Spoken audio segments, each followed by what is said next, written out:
Hai, Geonomics di sini. Apa kabarnya di sana? Kalau kabarnya IHSG memang di pekan ketiga bulan Mei ini, apalagi menjelang akhir pekan, itu sangat volatil ya. Bahkan di level terendahnya sempat menyentuh angka 5.900. Oleh karena itu, langsung saja kita ngobrol dengan pengamat pasar modal. Ada Mas Hendra Wardana di sini. Halo Mas Hendra, terima kasih sudah bergabung bersama kami di Geonomics Liputanam. Mas Hendra, langsung aja ya Mas Hendra. Ini sebenarnya apa yang terjadi dengan market kita pada saat ini? Iya, Mbak Rizka, kalau misalnya kita lihat sepekan terakhir ya, ISG bisa dibilang mengalami tekanan yang cukup berat ya, karena kalau misalnya kita lihat perdagangan dari Senin sampai hari ini saja gitu kan, ISG itu sudah terkoreksi lebih dari 7% gitu, dan kalau misalnya kita lihat asing dari Senin sampai perdagangan Kamis kemarin itu asing sudah net sales sebesar 793 miliar.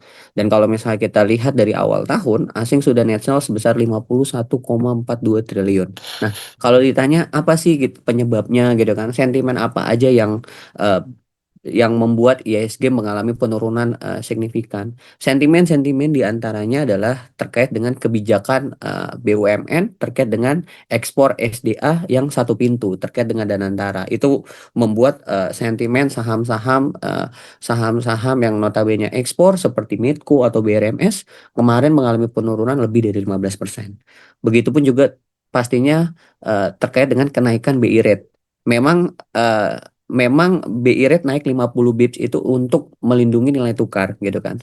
Tapi suka nggak suka pasti akan terdampak terhadap pasar saham. Terus kalau misalnya kita lihat juga pelemahan rupiah bahkan bukan hanya 17.500 tapi 17.680 gitu kan. Pastinya kalau misalnya dari geopolitik ya masih terkait dengan konflik terkait dengan Amerika Serikat dan Iran yang pasti juga ada kebijakan hawkish dari The Fed ini akan membuat era suku bunga tinggi ini masih akan berlangsung lama. Dan terus kalau misalnya kita lihat juga terkait dengan revisi outlook Moody's yang bisa dibilang ini pasti akan terdampak, apalagi kalau misalnya kita lihat Fitch dan Moody's juga udah notice nih terkait dengan kebijakan satu pintu terkait dengan sumber daya alam yang rencananya akan dilakukan ke depan oleh Indonesia. Oke, jadi memang kebanyakan itu faktornya dari faktor domestik ya, Mas Hendra ya. Untuk faktor global sendiri, seberapa besar pengaruhnya sekarang untuk IHSG kita? Sebenarnya kalau ditanya seberapa besar sih sektor global gitu kan terhadap market correlation di Indonesia, saya melihat tidak ada dampak yang cukup besar saat ini karena para investor lebih melihat kekhawatiran yang terjadi terhadap kondisi kita sendiri gitu loh. Kenapa saya bisa kasih statement seperti itu? Karena kalau misalnya kita lihat perdagangan kemarin gitu loh, perdagangan kemarin di saat regional Asia semua pada menguat gitu kan, Kospi menguat, Nikkei menguat, tapi ISG kita terkoreksi cukup dalam gitu loh. Jadi bisa dibilang ya sebenarnya nggak ada dampak yang signifikan. Berarti yang tidak baik-baik saja adalah kondisi dari kitanya. Nah, kondisi kitanya apa yang tidak baik-baik saja? Yang tadi saya sampaikan terkait dengan kondisi kebijakan-kebijakan yang mempengaruhi pastinya terhadap harga saham, dan harga saham itu pastinya akan mempengaruhi bobot dari IHSG itu sendiri. Oke, dan tadi kan sempat menyentuh level 5.900, namun sekarang berada di sekitaran 6 ribuan lagi gitu ya. Jadi masih sangat volatil. Ini emiten-emiten apa saja yang akhirnya menjadi memperkuat juga atau ya yang bisa memperkuat IHSG saat ini? Iya, kalau misalnya saya lihat memang belum ada pergerakan yang benar-benar membuat IHSG itu rebound ya. Belum ada sentimen yang membuat IHSG itu rebound apa. Ini lebih ke arah teknika rebound aja. Kalau misalnya tadi kita lihat memang IHSG sempat diperdagangkan di titik terendahnya itu katakanlah di level 5.966 ya. Walaupun memang saya melihat masih akan ada peluang untuk IHSG menuju area supportnya di level 5.880 gitu. Sekarang kalau misalnya kita lihat di sesi satu hari ini IHSG menguat 0,30 atau berada di level 6.113. Dan saham-saham apa aja sih yang menjadi penopang untuk IHSG hari ini gitu kan. Kalau misalnya kita lihat beberapa saham sektor komoditas justru sudah mengalami penguatan atau teknika rebound. Itu untuk MDKA menguat sebesar 16,97%, energi menguat 1.410, Terus juga ada Bank Permata naik 10,8%. Terus juga ada Harum menguat 10,56%. Kita akan lihat juga nanti ke depannya apakah saham-saham ini akan bertahan setidaknya untuk di perdagangan sesi 2 hari ini. Oke, dan apakah juga masih ada emiten-emiten yang tertekan gitu untuk mungkin hingga nanti pasar ditutup? Ya, kalau misalnya dilihat sesi 1 hari ini, saham-saham yang salah satu yang terdampak ada DSSA ya, yang notabene memang high shareholder concentration atau HSC, yang notabene memang dikeluarkan oleh Morgan Stanley dan kemungkinan juga akan dikeluarkan gitu kan oleh FTSE gitu kan. Jadi bisa dibilang memang saham-saham ini pastinya akan terdampak seperti DSSA. Terus kalau misalnya kita lihat saham brand. Oke, kalau saham brand hari ini sudah menguat, walaupun memang menguatnya masih tipis 1,17%, tapi memang saham-saham yang notabene dikeluarkan oleh Global Index pastinya akan terdampak untuk setidaknya sampai periode periodenya itu berlaku gitu loh. Jadi pasti akan terdampak. Oke, dengan situasi saat ini yang volatilnya sangat tinggi gitu ya. Sebenarnya untuk strategi retail harusnya bagaimana sih, Mas Hendra? Iya, saya selalu bilang ketika misalnya live yang harus dilakukan apa sih ketika misalnya oleh investor dengan kondisi seperti ini, pastinya memang benar-benar harus selektif. Ketika misalnya ingin ingin katakanlah membeli suatu saham benar-benar harus selektif, harus benar-benar memanfaatkan momentumnya karena memang cukup sulit ketika misalnya kondisi market global mengalami penguatan, tapi kok kita tidak mengalami penguatan ya gitu kan. Ini bisa dibilang memang dalam kondisi ini lebih ke arah spekulatif buy gitu kan. Karena kalau misalnya saya informasikan Pak Purbaya sendiri dari minggu lalu pada saat IHSG di level 7.200 atau 7.100, Pak Purbaya sudah bilang waktunya serok gitu kan.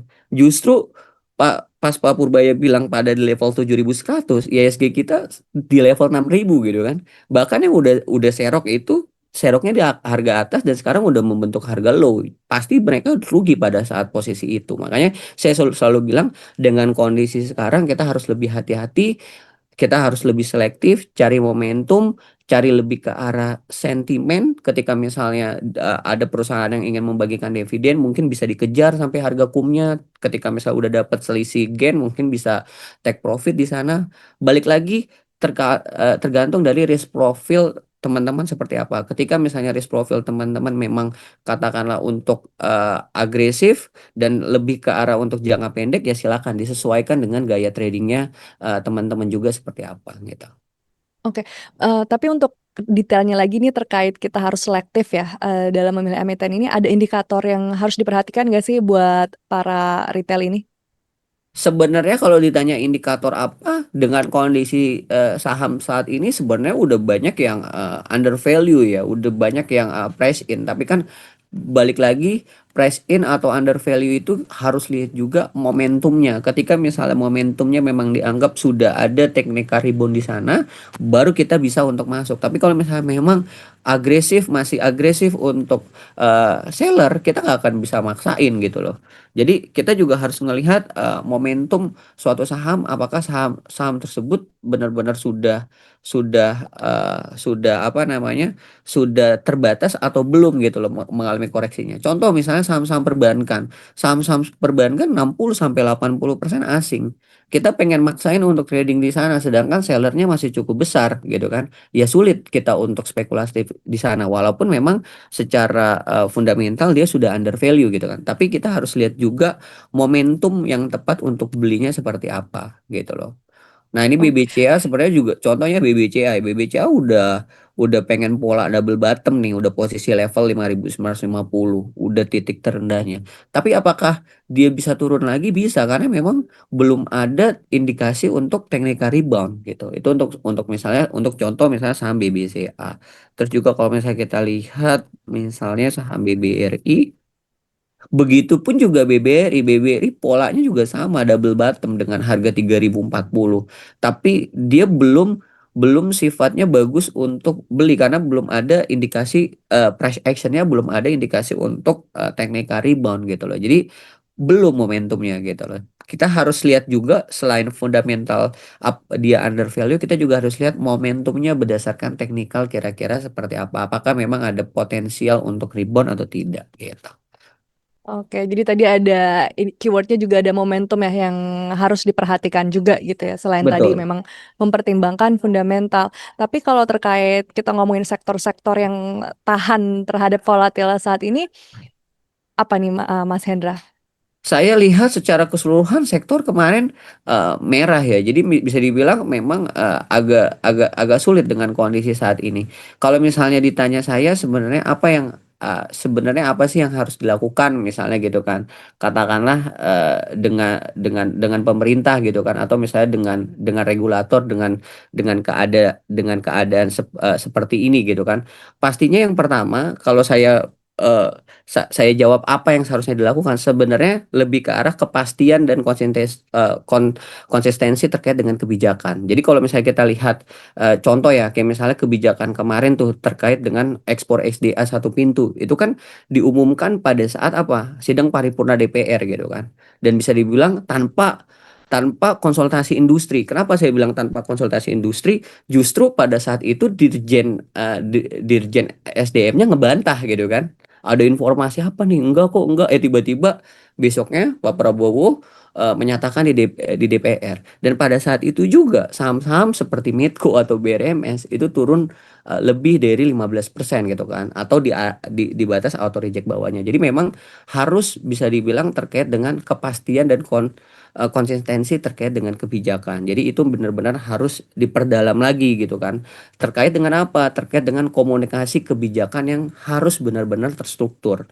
Dan yang paling penting adalah kebijakannya juga jangan berulang kali dalam jangka pendek, habis itu selalu direvisi, enggak, ternyata benar gitu kan. Jadi bisa dibilang perbaikan komunikasi sih ke depannya. Dan yang paling penting untuk IISG menurut saya terkait dengan stabilisasi rupiah. Karena kalau misalnya kita lihat rupiah hari ini juga, kalau misalnya kita lihat ya, dengan kemarin katakanlah eh, BI rate dinaikin gitu kan, suku bunga dinaikin menjadi 50 bips, tapi justru rupiah pada saat itu aja gitu loh menguat, tapi habis itu melemah lagi gitu kan. Nah kalau misalnya kita lihat siang hari ini aja, rupiah masih tetap berada di level 17.700 gitu loh, melemah sebesar 0,47%. Jadi memang bukan bukan hanya suku bunga dinaikin gitu loh sehingga rupiah menguat, tapi memang ada fundamental yang harus benar-benar kita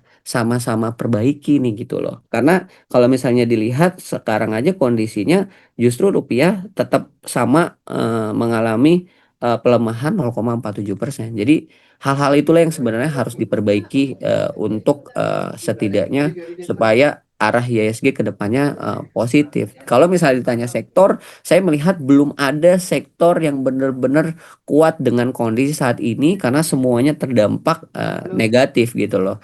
Yang tadinya memang kita berharap dengan geopolitik Timur Tengah komoditas menjadi andalan untuk IHSG, tapi ketika misalnya ada kebijakan satu pintu, komoditas semuanya kehajar. Jadi kalau ditanya sektor apa yang terdampak katakanlah positif, ya pasti semuanya dengan kondisi saat ini semuanya terdampak. Jadi kita harus lebih selektif untuk melihat lebih ke arah momentum benar-benar terhadap satu saham itu seperti apa sih gitu loh proyeksi ke depannya gitu sih. Oke, nah untuk selama di pekan ketiga bulan Mei ini kan memang IHSG stuck di 6 ribuan, bahkan menjelang akhir pekan ini ya justru sempat berada di level 5.900 ini. Ada proyeksi nggak Mas Hendra untuk di pekan keempat bulan Mei ini akan seperti apa IHSG kita? Oke, kalau misalnya kita lihat pekan depan kita ditransaksikan hanya hari Senin ya, hari Senin.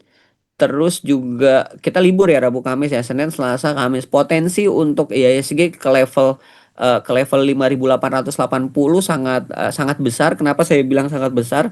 Karena kalau misalnya kita lihat kondisi Dow Jones justru dia all time high, dia sudah naik gitu kan.